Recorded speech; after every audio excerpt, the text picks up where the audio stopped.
I've always woken with the light. At 77, I see no reason to change the rhythm that carried me through decades of early school bells and quiet morning classrooms. The sun in late spring here, on this hill above the bay, is soft and slow. It spills through the lace curtains Frank and I hung ourselves when our backs were still straight, and his laugh still filled this house. The kettle clicks on the moment I step into the kitchen. I take down the jar of loose-leaf Earl Grey, measure by habit, not thought. 1 soft-boiled egg, toast, light on the butter, a slice of pear if I'm feeling indulgent. There's comfort in the ritual, especially when the rest of the world has begun to tilt in ways I no longer pretend to understand. From the window above the sink, the view is unchanged. Seagulls circling slow arcs over the tide, the marina's masts nodding like reeds. This house, 3 bedrooms, hardwood floors, a fireplace I still tend myself, has stood for 35 years. Frank chose it before his health fell apart. "This is where we'll meet old age, Lou," he said, and I believed him. But it was just me who kept the promise. The knock came at 9:00 a.m., firm, not loud, and far too early for the usual neighborly drop-ins. I glanced at the driveway through the curtains and saw the shape of David's SUV. That car, like everything else about him these days, looked too large, too black, too polished. I hadn't heard from him all week. No text, no call. My stomach sank, not because I didn't want to see him, but because visits without warning meant something had already been decided. "Mom," he said flatly as I opened the door, already on the phone, already stepping in. Behind him, Vanessa stood, posed like a magazine ad, smooth beige coat, clean hair swept up, mouth frozen in a perfect smile. "Lucia," she said lightly, using my name the way you might greet a guest you've never particularly liked. I folded the collar of my dress and forced warmth into my voice. "What a surprise. Come in. I've just made breakfast. Will you have something?" "We've already eaten," David said, eyes scanning the living room like he was listing its square footage. I saw it before he said a word. The way he looked at the mantel, the bookshelf, the worn rug under my armchair. He wasn't visiting. He was evaluating. "I don't mean to sound critical, Mom, but how long has it been since this place had a deep clean?" he asked, brushing a finger along the sideboard. "I have Mrs. Jenkins twice a week," I said mildly. "She's 67, not a ghost." Vanessa walked slowly around the room. "It's just the stairs, the upkeep. We've been talking, and we think it's time you considered some options." I said nothing. That word, options, always comes before the stripping of choice. "There's a place called Silver Haven," she continued. "It's lovely. Independent apartments, medical staff, social events. You'd be with people your age." I sipped my tea. The cup trembled slightly, but I blamed the arthritis. "And what happens to the house while I'm there?" I asked quietly. David looked at Vanessa. She nodded. He cleared his throat. "We'd keep an eye on it, or maybe sell. It's practical." I looked out toward the bay again. The water was still, but something underneath was starting to stir. "I appreciate the concern," I said, keeping my voice steady, "but I'll be staying in my home." David's face tightened. "You're being selfish." Vanessa stepped forward. "We're only thinking of your safety, Lucia. It's inevitable. At your age—" I stood, slow but deliberate.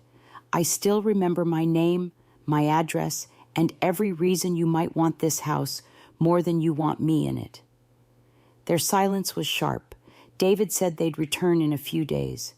"To talk again," he called it. I saw the glint in Vanessa's eye as they left, not of cruelty, but of anticipation. When the door clicked shut, the house sighed around me. Still mine for now, but I could feel it, the line that had been drawn, quiet, final, and crossed. The quiet that followed their visit didn't last long.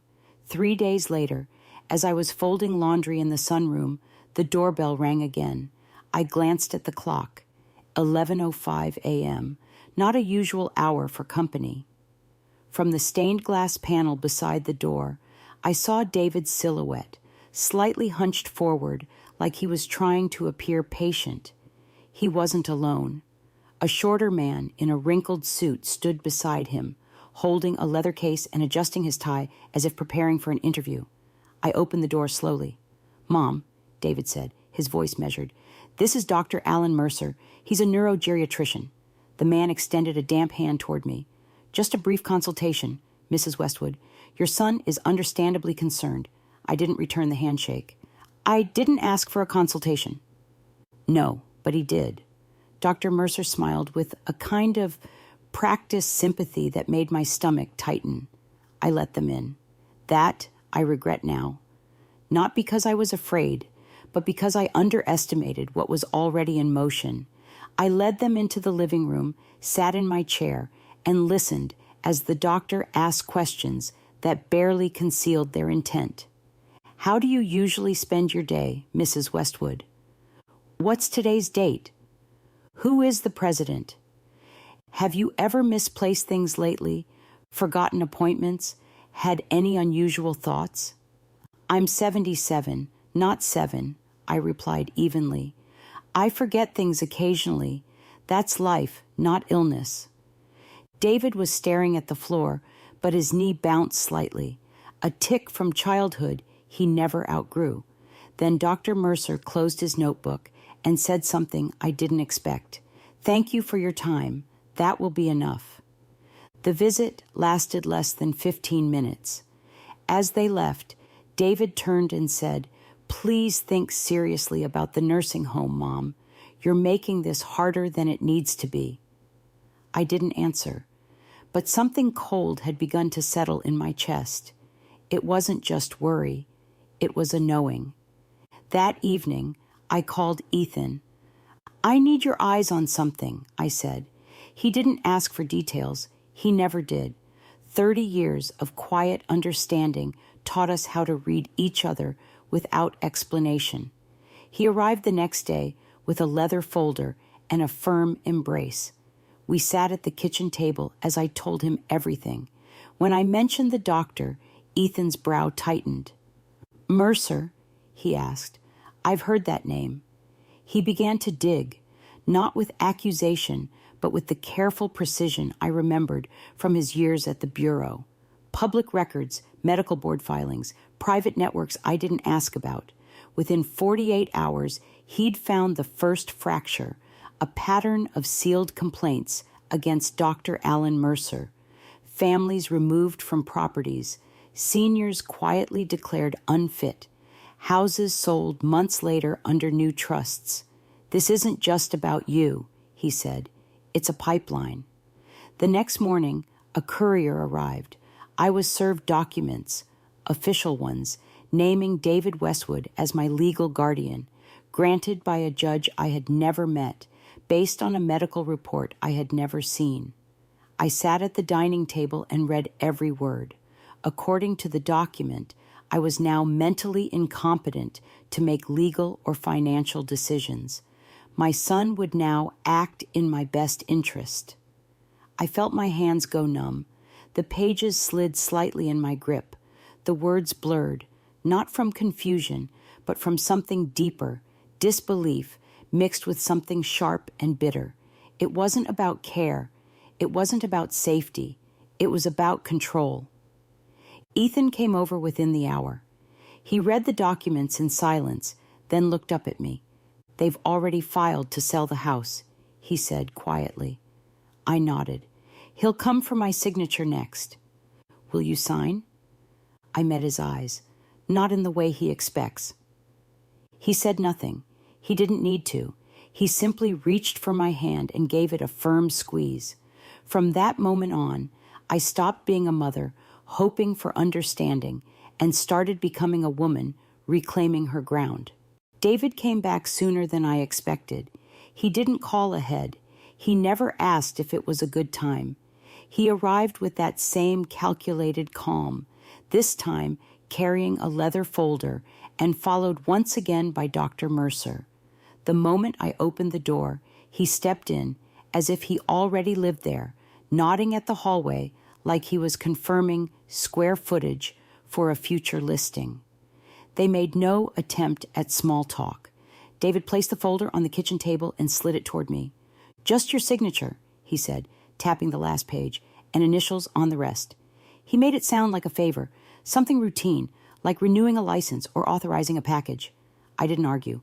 That part of me had already gone quiet. I reached for the pen, let my eyes pass slowly over the pages, not to read, but to perform. I signed where he pointed. I placed my initials where he indicated. I nodded when he explained the notary would come in the morning, and that Sarah and he would begin moving in on Monday.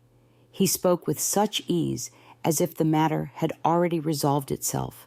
I watched him closely, looking for hesitation. There was none.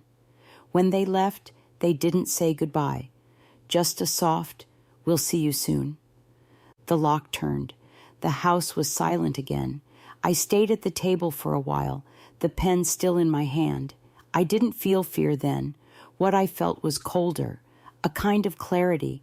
Something had broken in the dynamic between us, and whatever it was had probably cracked a long time ago, in quieter ways, before it ever came to this. I picked up the folder and walked slowly to the study. My fingers weren't shaking, my heart wasn't racing, but I knew I couldn't afford to waste the next hour. I called Ethan. By the time he arrived, the light outside had changed. The late afternoon cast long shadows through the den. He walked in, took one look at the folder on the desk, and set down his briefcase. We didn't exchange pleasantries. He began reading page by page. I sat in the chair across from him, watching the lines around his mouth tighten. "These aren't just aggressive," he said at last. "They're sloppy." He pointed out irregularities, the signature of a judge who'd retired last year, a document reference number that belonged to another district, and Mercer's license number. It didn't match the format of valid state-issued IDs. Ethan already had a contact at the state medical board.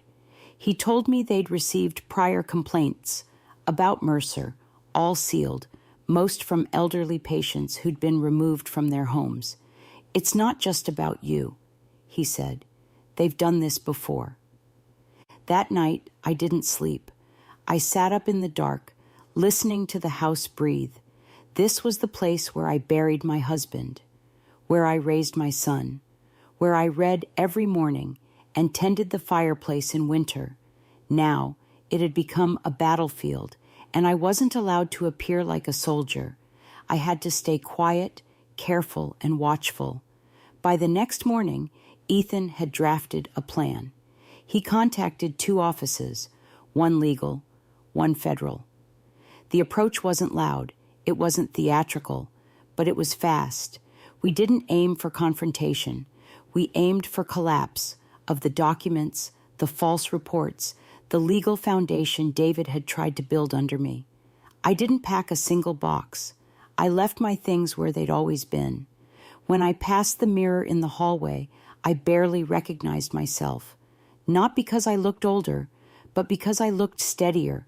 I was done justifying my presence in this house, and I had no intention of handing over the view I woke up to every morning. The next 3 days passed in quiet rhythms. I did what I always did, made tea, sorted laundry, called Thomas to hear his voice from the other coast, and pretended everything was fine. I didn't bring up David. I didn't mention the signatures or the visit from the doctor.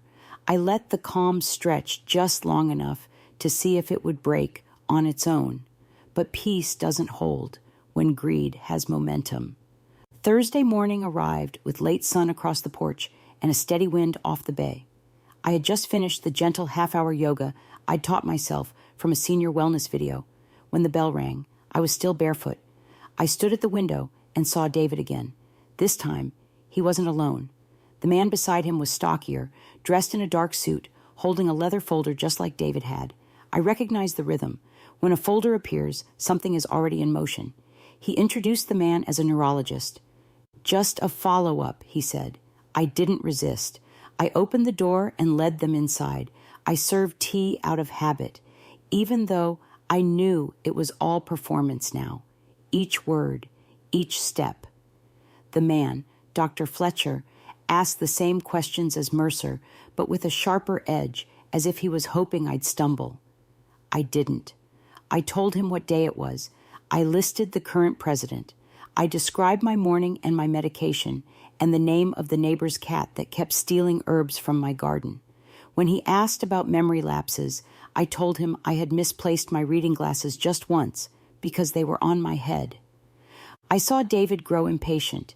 He didn't speak much during the visit, just stared out the window, fingers tapping his thigh. When Fletcher packed up, I walked them to the door. No one mentioned the papers I'd signed. No one mentioned moving dates. It felt like they were testing the waters again, trying to make me look unsteady, waiting for me to break on my own. I watched the car pull away without waving. I called Ethan after lunch. He was already ahead of me. The medical review board had accepted his complaint and assigned 2 officers to the case.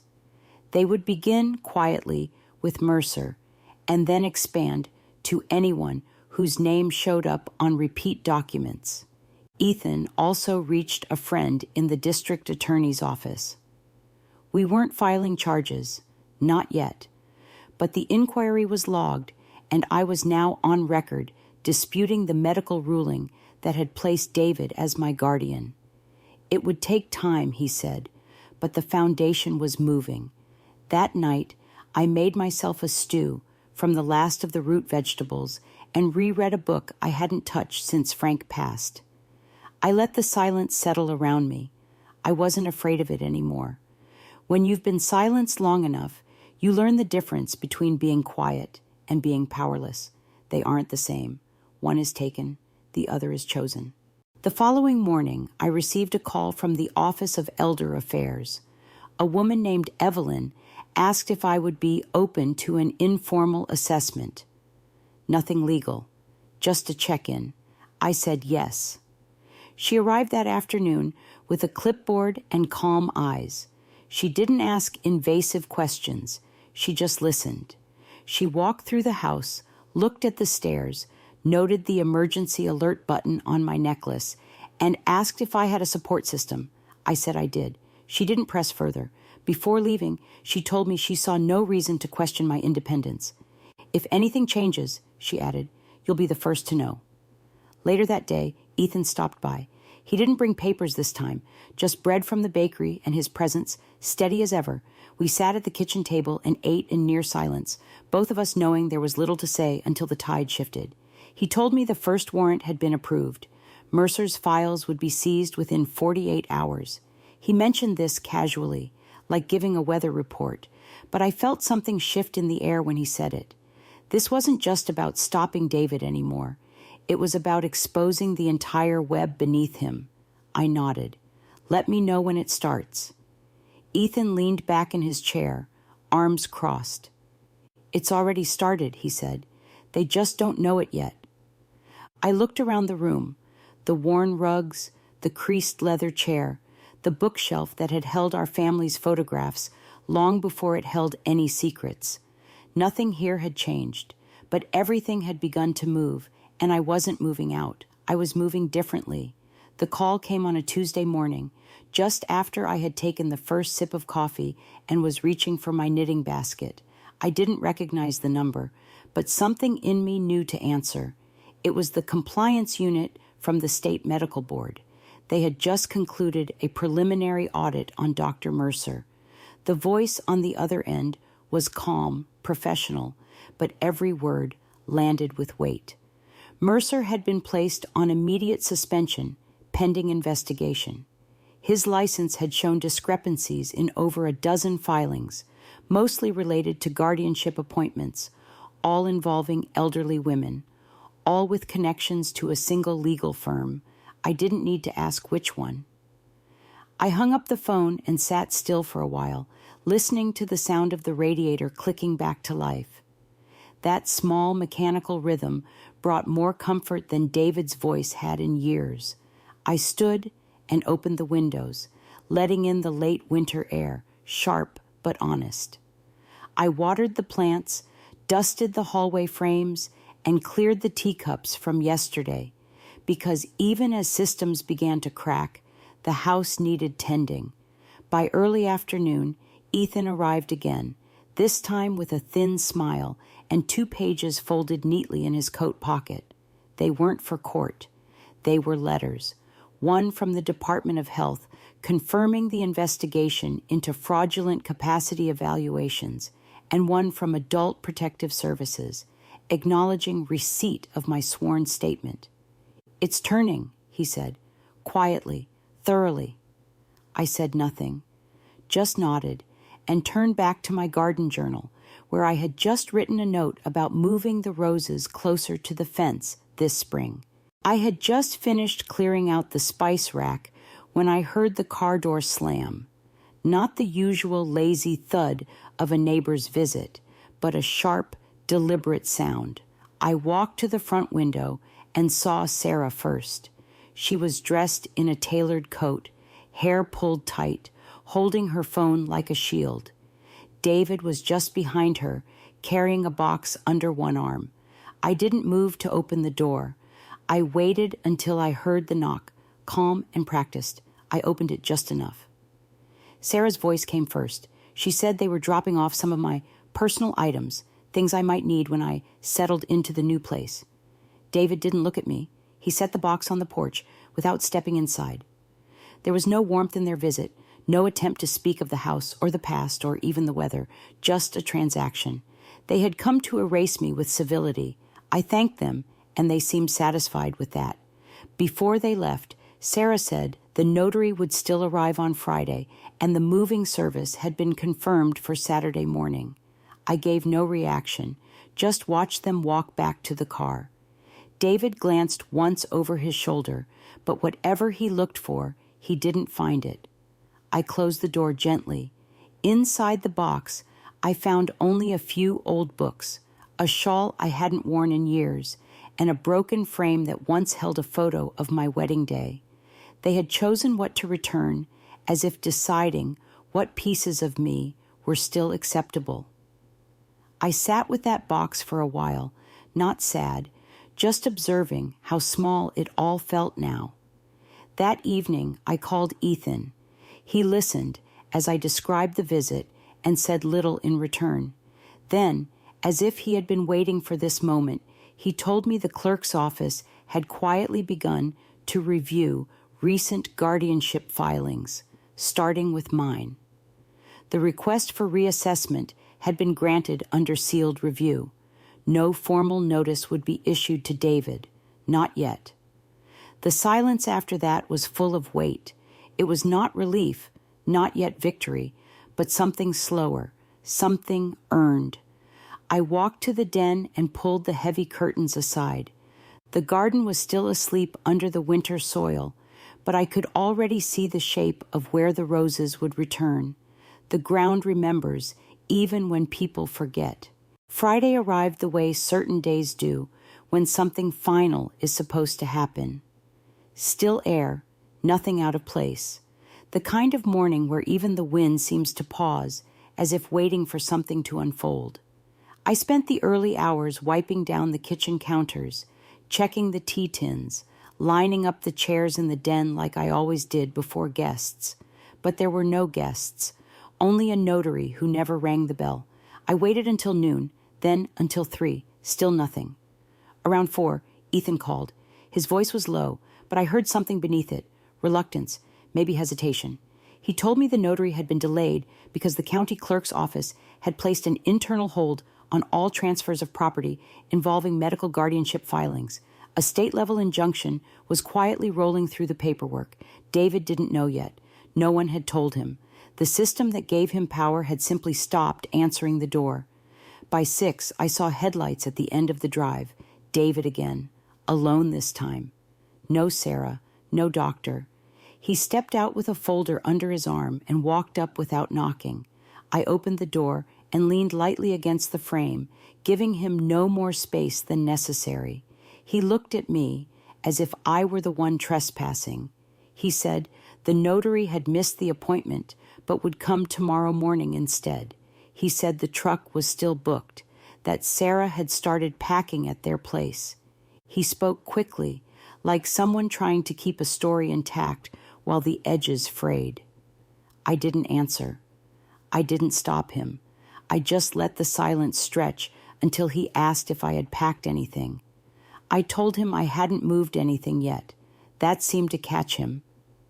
He narrowed his eyes, studied my face, then asked if Ethan had said something. I told him Ethan always knew when to speak and when not to. He turned without a word and walked back to his car. No folder left behind this time. No smile, no certainty. The driveway light caught his face for a moment before the engine started, and what I saw wasn't anger. It was confusion, as if the house had started pushing back on its own. That night, I sat at the writing desk and opened the envelope from the State Review Board. Inside was a single-page summary confirming what I already knew. Mercer's filings had been formally flagged. Fletcher's license was under secondary audit, and the judge who had originally stamped my guardianship petition had been placed on administrative leave, pending investigation into multiple irregularities over a 3-year span. I placed the letter beside the books. David had returned earlier, like setting truth beside fiction. The weight between them was no longer equal. The house was quiet again, but not still. There's a difference between a place that's waiting and one that's giving up.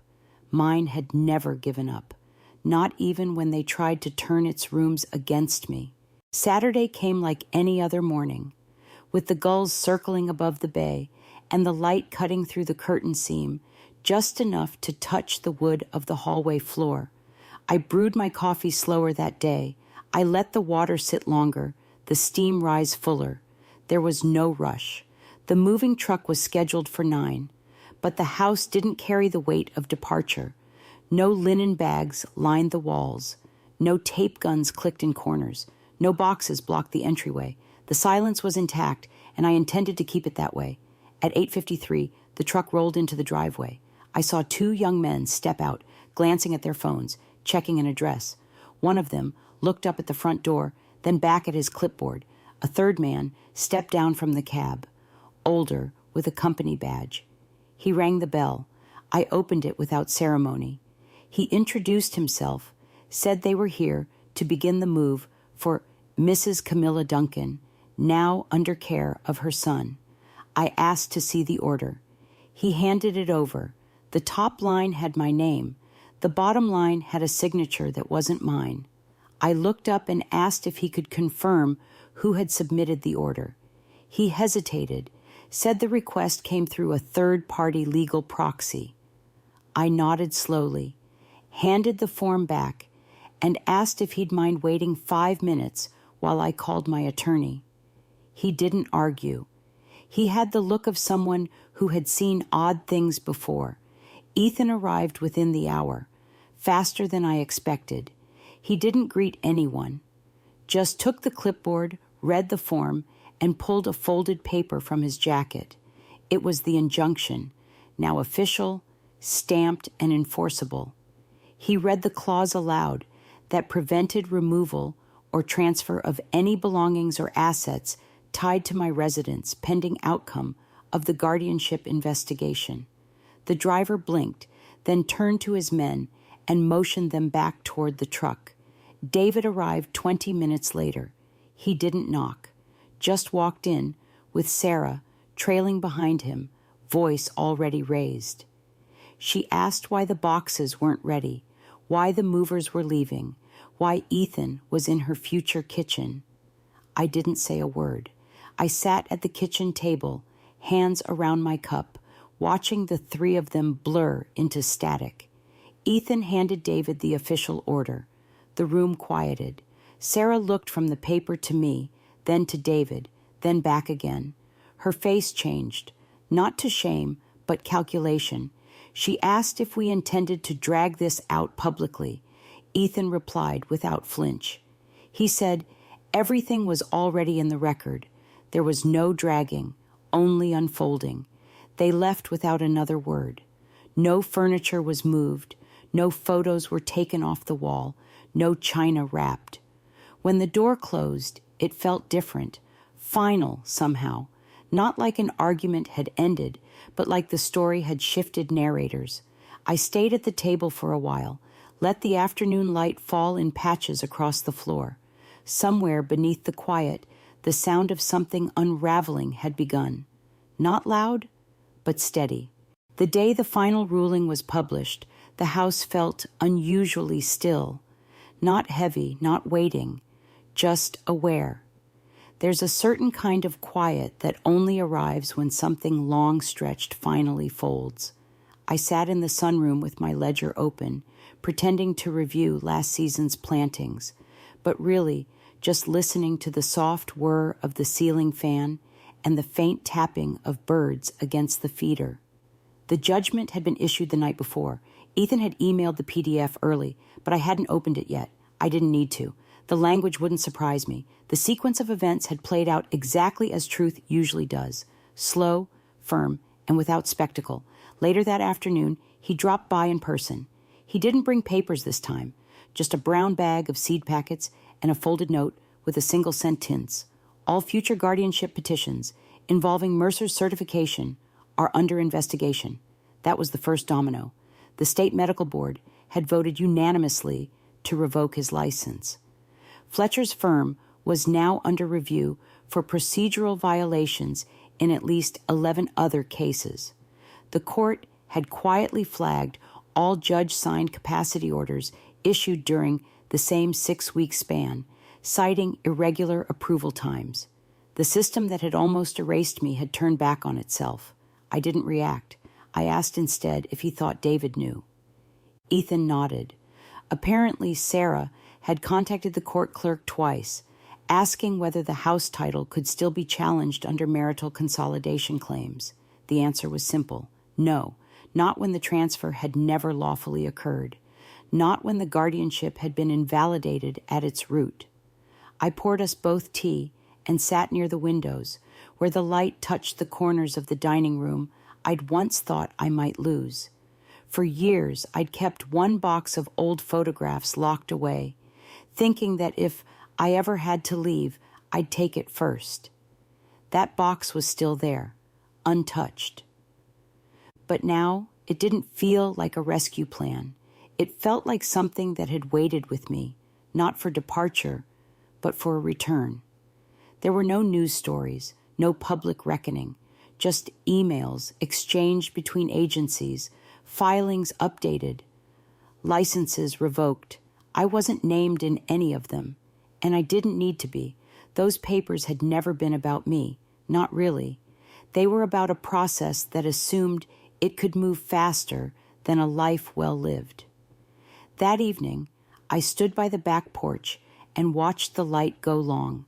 There was no one to confront, no final apology to demand, just the air growing softer, the earth warming again, and my name, still mine, settling back into the bones of the house.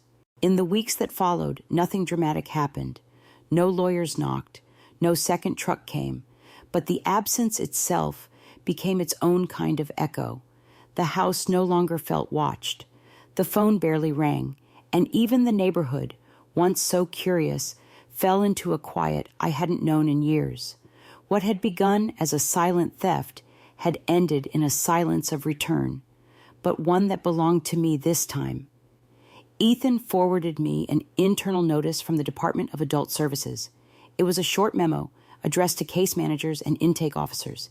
It listed a set of new review protocols, direct fallout from the investigation tied to Mercer's practice and Fletcher's filings. My case had been coded as a structural breach, not because of my son's actions alone, but because the safeguards meant to protect someone like me had failed in every place they were supposed to hold. That quiet memo was passed hand to hand across offices, filtered through inboxes, until it reached people who would never know my name, but who would remember my case as the one that forced them to look twice, not just at documents, but at motives. One afternoon, I stepped into the local florist for the first time in months. The clerk, a woman who once arranged centerpieces for my anniversary parties, asked if everything had worked out with the move. I told her plans had changed. She didn't press. But later that week, a delivery arrived on my porch, 12 rose cuttings, each with a handwritten tag showing its name and bloom season. No card, just an old kindness returning to its place. David and Sarah didn't move back to the city. I'd heard, through no one in particular, that he had taken a consulting role somewhere south, quieter, less public. Sarah had gone back to teaching part-time. Their names slipped out of circulation, not disgraced, just uninvited. I never asked Ethan to pursue restitution. There were routes he could have taken, civil claims, slander, even breach of fiduciary duty. But I told him no, not because I forgave them, but because the real loss wasn't the house, or the papers, or even the dignity they tried to rearrange. It was the part of me that had waited so long to be believed. And now I was, not by them, but by the record, by the light in my own kitchen, by the roots beneath my feet. There's a strange kind of peace that comes not from winning, but from seeing clearly how far someone was willing to go to erase you, and realizing they still couldn't do it. They could force signatures. They could silence phones. They could even rearrange furniture in a house they didn't build, but they could never reclaim what made it mine. The history etched into the baseboards, the scent of Frank's books when the seasons turned, and the soil that knew my hands longer than they ever knew my name. Spring came slow that year. The last frost held longer than usual, delaying the tulips and confusing the birds. But the light shifted, as it always does, and one morning I walked out and saw green just beneath the rose arch. It was faint but steady, the kind of green that doesn't ask for attention, only space.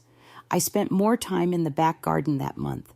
I cleaned out the shed, found a few of Frank's old tools, still wrapped in the rags he'd folded himself.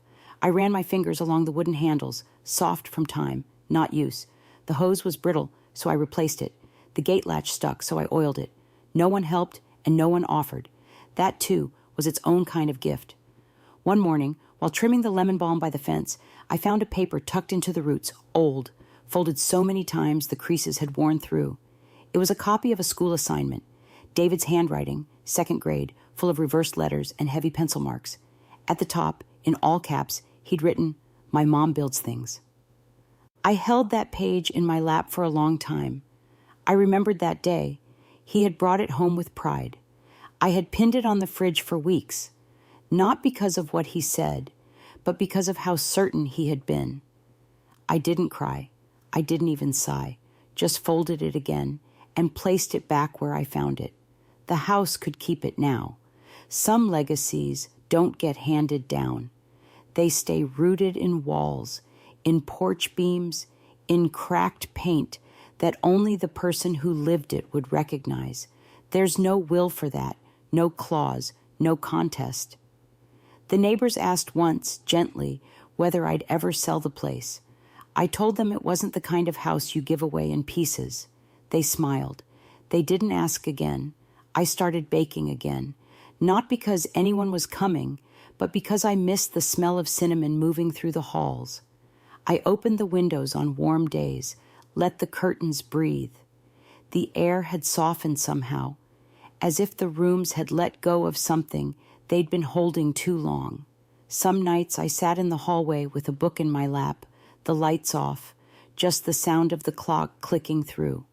That hallway had seen birthdays and arguments, silent meals and laughter, the hollow sound of a suitcase sliding across wood. And still it stood. David had tried to rewrite my ending, but endings don't belong to the next chapter. They belonged to the pages that held when everything else broke. The house knew me first, and in the end, it remembered. The last time I saw David was from a distance. I was walking back from the post office, and he was crossing the street to the parking lot near the pharmacy. He looked smaller, not in body, but in the way people do when they're no longer carrying borrowed certainty. He didn't see me, or maybe he did and chose not to. Either way, I didn't stop. There was nothing left to say. I had already said everything I needed without a single word. Back home, the house was just as I'd left it. I placed the stamps in the drawer where Frank used to keep letters from his brother. I watered the roses. I made tea. Nothing extraordinary, and yet every movement felt precise. Mine. The calls from family had thinned. A cousin here, an old friend of Frank's there. No mention of David or Sarah. Not out of loyalty, just out of weariness. People know when something's been pulled too far to mend, even if they don't say it. One evening, I walked through each room slowly, touching the walls as I passed. I wasn't looking for anything. I just wanted to remember what it felt like to take my time. No one rushing me, no one watching for weakness, just space and breath and presence. The court never issued a public statement. There was no apology letter, no retraction in any paper. But one morning, the clerk mailed me a private notice. My name had been restored in all filings, and the record sealed from further review. The phrase "fully reinstated" was underlined in black ink. That was all. It sat in my desk drawer now, untouched, but not unread. I never told David how much it hurt, how it shook the ground beneath every birthday card, every framed photo, every late-night call I had once answered without hesitation. But I also never told him how I survived. That part was mine. It still is. Some days I still find fragments, a note behind a drawer, a receipt in a coat pocket. They remind me not of what was taken, but of what remained, quiet, unbothered, intact. True revenge stories aren't about pain. They're about the dignity of return, even when no one welcomes it. About walking away, not because you lost, but because you know the place no longer deserves your presence. I didn't need the last word. I had the last room, the last light, the last key that turned with ease, and that was enough. If you've ever found your own power in walking away, know this: the greatest revenge is living well. Share your own stories of walking away in the comments. Thank you so much for watching and supporting our channel.